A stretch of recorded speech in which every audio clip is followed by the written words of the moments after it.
You have queued up the Roulette Tapes, a program of adventurous music and conversation recorded at the New York City Concert Hall, Roulette. You can hear thousands of concert recordings from Roulette's past and present and find news of upcoming events celebrating innovation and imagination at roulette.org. Aren't you curious? In this edition, composer and multi-instrumentalist Doug Wieselman, whose work on the clarinet, bass clarinet, sax, and guitar has led to projects from the Kamikaze Ground Crew with Jenna Leishman and Stephen Bernstein, to the Lounge Lizards with John Lurie, and other major collaborations with Wayne Horvitz, Anthony Coleman, Laurie Anderson, Evan Lurie, Anthony and the Johnsons, Coco Rosie, Robert Wilson, and many more. We'll hear stories about all of this, plus Wieselman's music for the Kamikaze Ground Crew and projects with Wayne Horvitz and Kato Hideki, all from the Roulette archive. This is Doug Wieselman.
I'm Doug Wieselman.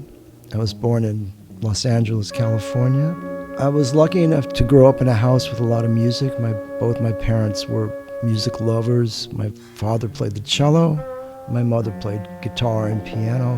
My father sort of was involved with classical music. He would play in like amateur orchestras and would sometimes have like string quartets in the house, with his other friends. Hearing music live in a room was a big thing for me. Like, I remember that as being really exciting.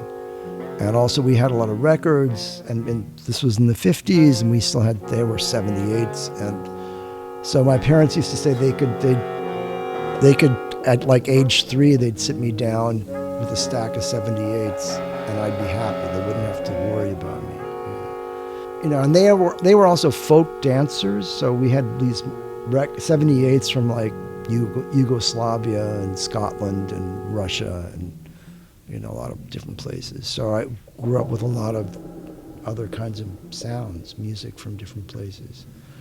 I started playing clarinet at 9, and in those days, the elementary school music programs were pretty good.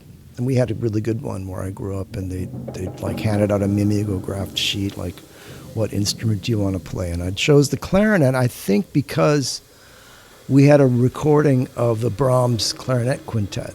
I guess I was really moved by. But I started playing guitar at age 10 after seeing Help. The Beatles, that was like a big moment. I went to a matinee with Help. I had a broken wrist, so I had a cast on my right arm. But I insisted that night for my mother to show me like some guitar chords. Like that was when I started to play the guitar, mainly because of the Beatles. So, I really liked the Jefferson Airplane, and I started to really get into Stravinsky. I liked the Rolling Stones. I'm more into the Rolling Stones now than I was then. But I hadn't really gotten into the jazz thing. I liked Charles Lloyd. The jazz thing didn't really come to me until I was in college. Yeah, somebody played me the Intermounting Flame, and it was like, wow, this like door opened up, and then, okay, here's John Coltrane. And it was like, okay. And here's Miles Davis, and it was like, the door just cracked open, and I really thought that's what I was going to be.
College in UC Santa Cruz, studying music, and I was lucky enough to be there when Gordon Muma was there and James Tenney was there also. And there was also this great teacher who was like an Ives scholar named William Brooks. I would come out of his classes just being really elated, and like he just brought in so many ideas and was so passionate about things. James Tenney became really influential for me with his class. It just really opened my head, just listening in general, and particularly to the natural world, which is so much of what my work has been.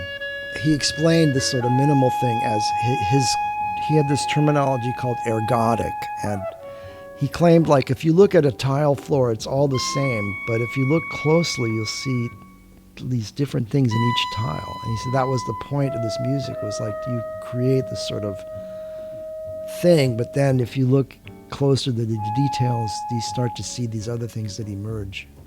This is also where I met Howard and Paul from the Flying Karamazov Brothers. So that became like this big path for me through them into the theater, where I started to compose. The other big path was meeting Wayne Horvitz at UC Santa Cruz.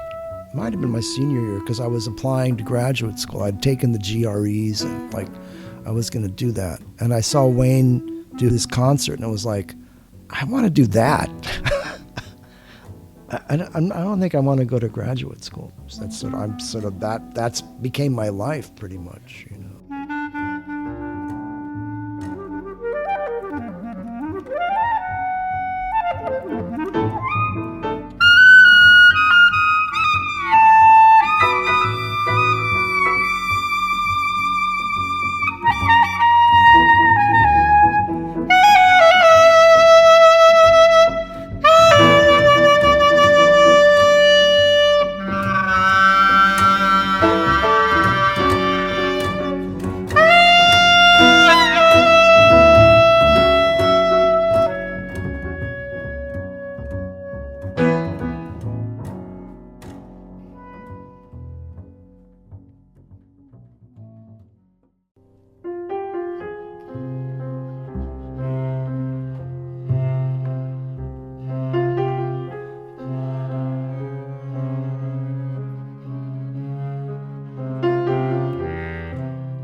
After I got out of college, I lived in Berkeley for a while, and I decided to go to LA to see what I can find as a player. And I got in this like cover band, which was weird, that's another long story, but I did learn a lot about rhythm and time. Got exposed to James Brown and Sly Stone and all this stuff. It was like great education for me.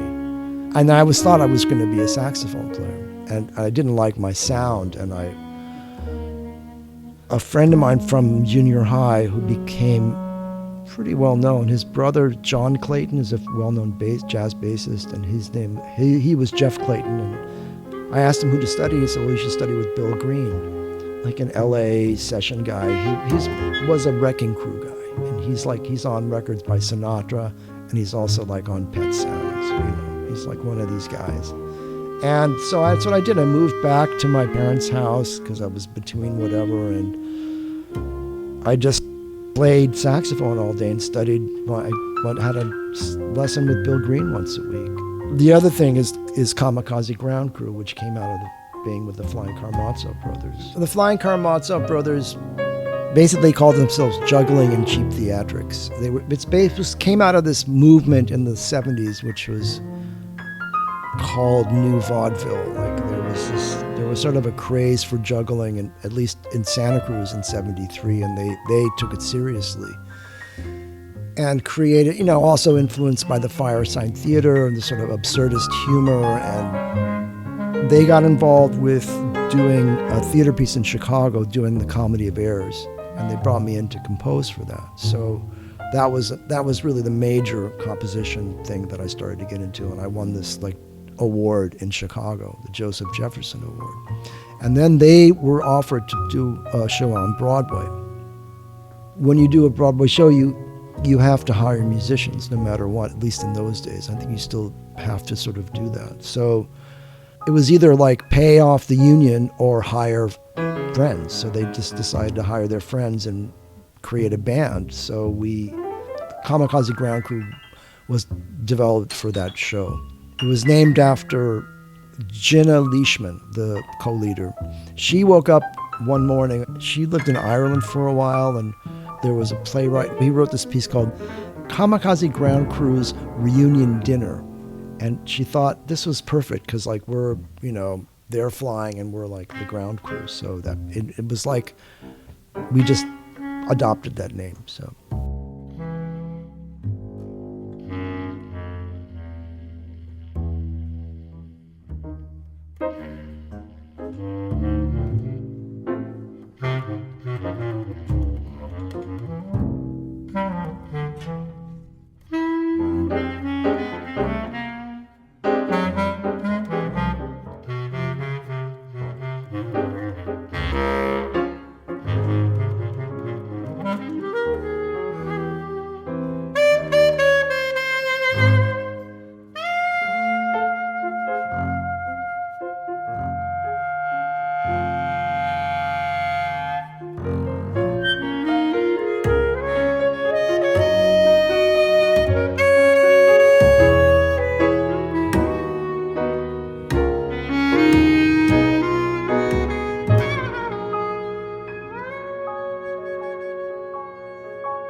Wayne basically introduced me to the downtown scene, and I hung out at Studio Henry, which was 1 Morton Street, which was sort of the precursor to the Knitting Factory and Tonic and all of that. So everybody, and Roulette in a sense, yeah. So, I met Stephen Bernstein, who I've done a lot of work with down there. He was playing with this band called The Daves with Dave Soulson and Dave Hofstra.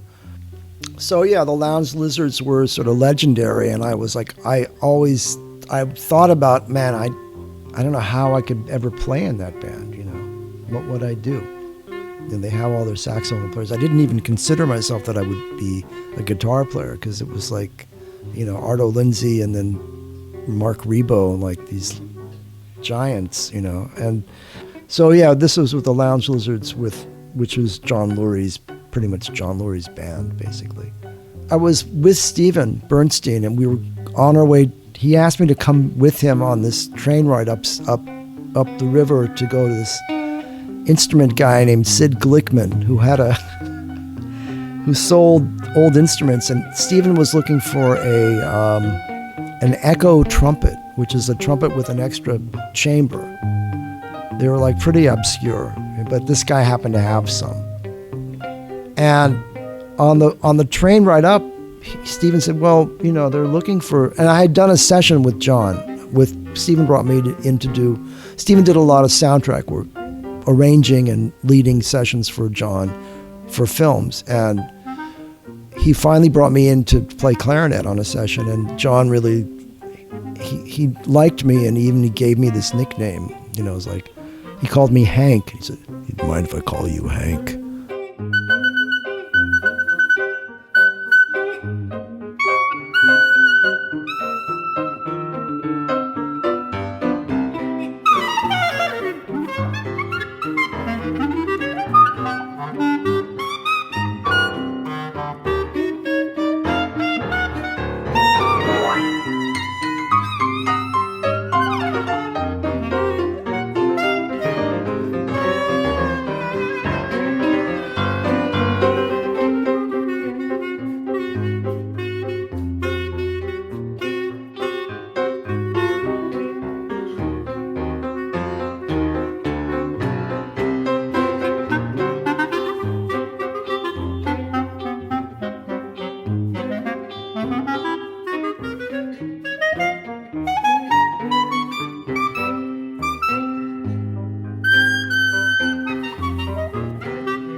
So Stephen was thinking, well, we're going to audition guitar players. Why don't you audition?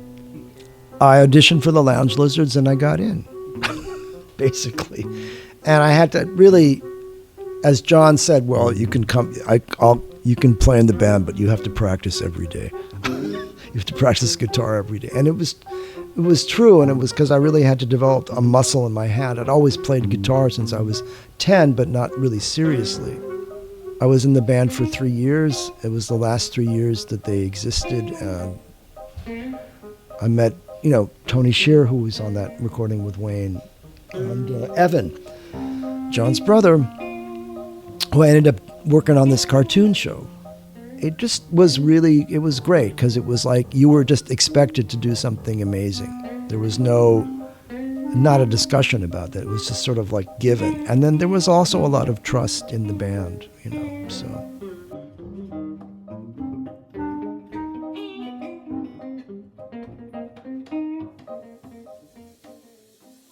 Let me talk a little bit about the solo clarinet thing, because that relates to Tenny in a sense, as I have this solo clarinet project initially based on melodies that I hear in bodies of water. To me, it sounds like a choir, and this comes from some sort of revelatory listening of the first time I think I experienced that was in some hot springs in Idaho. But I was on mushrooms. But it, I was hearing, I thought, where's that choir coming from? And it was like, I realized it was the water. And I started to hear these things from in the ocean, from beaches and then from streams and stuff. And then actually that piece that I listened to from Roulette concert in '87 was the first time I integrated some of those ideas into compositions. Like there's melodies in there from what I was hearing in the wind in Montana. And I'd gotten this 8-second delay some time ago, and I just wanted to explore doing a solo thing with these water melodies with this delay. So that's how that developed.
music of Doug Wieselman for the Kamikaze Ground Crew. We also heard excerpts from projects by pianist Wayne Horvitz with Tony Scher on bass and composer Kato Hideki. These programs are made possible in part with support from the National Endowment for the Arts and the Grammy Museum. This is David Weinstein at the desk. Thanks for listening. You have been listening to the Roulette Tapes, a program of adventurous music and conversation. This series is produced by Roulette Intermedium. You can find thousands of concert recordings from Roulette's archives and news of upcoming events at roulette.org.